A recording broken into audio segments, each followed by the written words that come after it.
रसूल कायनात ने फरमाया, रब करीम फरमाते हैं जब मेरा बंदा हाथ उठाता है ना तो मुझे हया आती है कि मैं खाली कैसे लौटा दूं इसके। इतने बड़े बादशाह की बारगाह में, ओ भाई लोगों से इज्जतें तलाश करते हो तो वो क्या तुम्हें इज्जत देंगे? वो तो कल अच्छा कहते हैं परसों बुरा कहने लग जाते हैं। न देखो दुनिया की तरफ, दुनिया रुला देती है। न राजी करो बंदों को, बंदे थका देते हैं।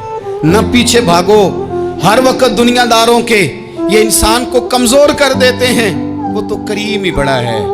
दो आंसू जमीन पर बाद में गिरते हैं, बंदे के गुनाह सारे पहले माफ फरमा देता है। नबी पाक अलैहिस्सलाम ने फरमाया, अपने दुख लोगों के सामने ना बयान करना, सेठों नवाबों को ना बताते फिरना, दुनियादारों के सामने जाके ना रोना कि मैं तकलीफ में हूँ। फरमाया अगर दुनियादारों को दुख बताओगे रब तुम्हें कभी गनी नहीं करेगा।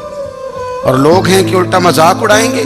आपकी जिससे बड़ी पक्की यारी है ना, पक्की, वो तब तक पक्की है जब तक आपने 50,000 मांगा नहीं। और जिस वक्त आपने कह दिया कि मैं मजबूर हूं मेरी मदद कर, तो फिर खत्म हो गई दोस्ती। लोगों की ताल्लुकात आपके साथ तब तक हैं जब तक आप उनसे कोई जरूरत वाबस्ता नहीं करते। करीम आबू फरमाने लगे, बंदों के सामने दुख ना बयान करना, अल्लाह तुझे कभी गनी नहीं करेगा। तो अपने दुख अपने रब को बता, तू दुआएं मांग, तू उसकी बारगाह में हाजिर हो, तू उसके हुजूर अर्ज कर।